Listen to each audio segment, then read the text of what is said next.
and plans about Sure, that? sure. The summer of '06, I decided to enter the NFL Europe draft. My contract with the Minnesota Vikings had just run out. So, I decided, I wasn't really where I wanted to be in my career, so why not go to Europe and prove that I was, not one of the best, but the best. So Absolutely. I ended up getting drafted in the second round with, by the NFL Europe organization, and we ended up winning the championship. I led the team in rushing, and I led them to the championship. We won the championship. I was the MVP of the whole league, and it was a great experience. I was able to get looks from other teams coming from Europe, and the Atlanta Falcons were one of the teams, of course. They had a lot of interest. I don't really have a reason in particular, to tell you guys why I chose to go to Atlanta. I just felt like, I felt like I could be successful there. And the weather was nice. It was too hot. I found out it was too hot in Atlanta when I got there. But other than that, I was tired of being in Minnesota in the cold weather. Well, don't you know the nickname for Atlanta is Hot Atlanta? I heard about that, but I never really, prior to going to Atlanta, I hadn't been there to experience it, especially in training camp. It was rough, but it was definitely, an oven. Well, I mean, you went from Minnesota, where it's -15, to hot Atlanta, where it's like, what is the hottest temperature you played on the field, would you say? Probably about 115 or 120. That's ridiculous. That's out of control. What? And it's dry heat, It's like they don't get any wind in Atlanta. It's just all heat. Wow. It was crazy. So, going from like -15 degrees in Minnesota to, a whopping 115 degrees in Atlanta it's a big jump, So, but, I was able to do it. And, I did get dark. I was probably as dark as a piece of tar on the street. Right. But, I had to do what I had to do. It was a great experience in Atlanta. I had a lot of time. I was able to, get a personal relationship with guys like Warwick Dunn, Jerry Norwood, and Michael Vick. By the way, I think Michael Vick's a great person on and off the field despite his difficulties. So I send my blessings out to the Vick family as well. Yes. But like I said, Atlanta was a great place, and unfortunately, some things happened to where, the head coach in Atlanta at the time resigned, and they brought in another coach, and of course he wanted to make some changes in the personnel with the coaches and the players, and of course I was one of them. So, things happen, and here I am now. I'm currently playing in the CFL, and ready to take over there. Like now let's go back for a moment. Prior to your release, though, with Atlanta, you sustained an injury. You want to tell your fans about that injury?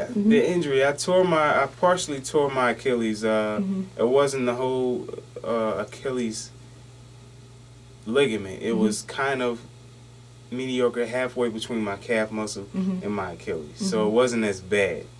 If you tear your Achilles completely, that's pretty rough. It was kind of like halfway between a muscle tear and my actual Achilles. So it wasn't as bad.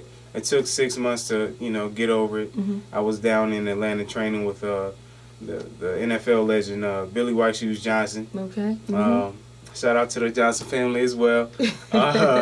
And Billy Johnson gave me a lot of pointers on, how to maintain and bounce back from an injury like that. But, at the time when it happened, nobody touched me. I was just simply running down the field, and it popped on me. It was a freak accident. But you know what? I said a prayer every day before I touched the field, before I walked on the field. So, it was meant to be. Okay. Now, you're here in Philadelphia. Can you please explain to your fans, because they're confused at this point, how is Philadelphia your home? Is Myrtle Beach, South Carolina your home? Can you please explain and how we are related? I'm going to tell you right now, I'm going to disappoint some folks, because my friends and family in Myrtle Beach want me to claim Myrtle Beach. Yes. And, the same thing for Philadelphia. So, but I'm gonna go ahead and claim Philadelphia. I was born here in the area, you know, at Jefferson Hospital. Okay. All my family's still here. I left Philadelphia when I was 9 years old, and moved to Myrtle Beach. I spent 9 years in Myrtle Beach with my mother and my sisters. Yes. Correct. So it was kind of halfway, 9 in Philadelphia, 9 years in Myrtle Beach. Then I went off to college. So now since I'm back in Philadelphia, even if I wasn't, I was, you know, always going to claim Philadelphia. I love the city. I love my family here. No. And it is what it is. A lot of people can probably tell, you know, I spent some time in the South because of my accent. You know, if I get excited, you know, I might, you know, sound country like I do now. Right. But, you know, most of the time, you know, you can tell I'm a Philly guy. Okay. All right. Well, Butchie, we want to thank you, first of all, for spending your time with your family here in Philadelphia. Let's talk about the CFL, because that's who you're with right now. When do you go back? Right now you're off season. Okay. Correct. The CFL training camp starts May 8th, which is about 3 months from now. Their training camp compared to the NFL. The NFL training camp's 6 weeks. The CFL training camp's only 2 weeks. Oh, wow. It's not as rough, but of course they start about 2.5 months earlier than the NFL does. But I'm looking forward to go back up to Vancouver and going to camp with the BC Lions and basically prove that I'm the best. I don't mean to sound like I'm, you know, Terrell Owens of the CFL or anything of that sort, but you know, I've proven that I was the best before in Europe, and I'll do it again. All I have to do is be myself and put God first, and I'll do that. So I'm definitely looking forward to May 8th. If I don't, you know, get signed by an NFL team, I'll go back to Vancouver, Canada, and do it all over again, and you know, sky's the limit. Well, God bless you, and we wish you the best, whether you're in CFL or the NFL. But of course, we want to try to will my nephew home to the NFL, and maybe he'll be on Philadelphia Eagles team or, you know, any other NFL team. So again, we want to thank Franklin Butchie Wallace of the CFL, and I want to thank all of you for tuning in to Celebrities in the Basement. And always remember, to every one fan, you have 2 haters. Just stay focused on your dreams. God bless.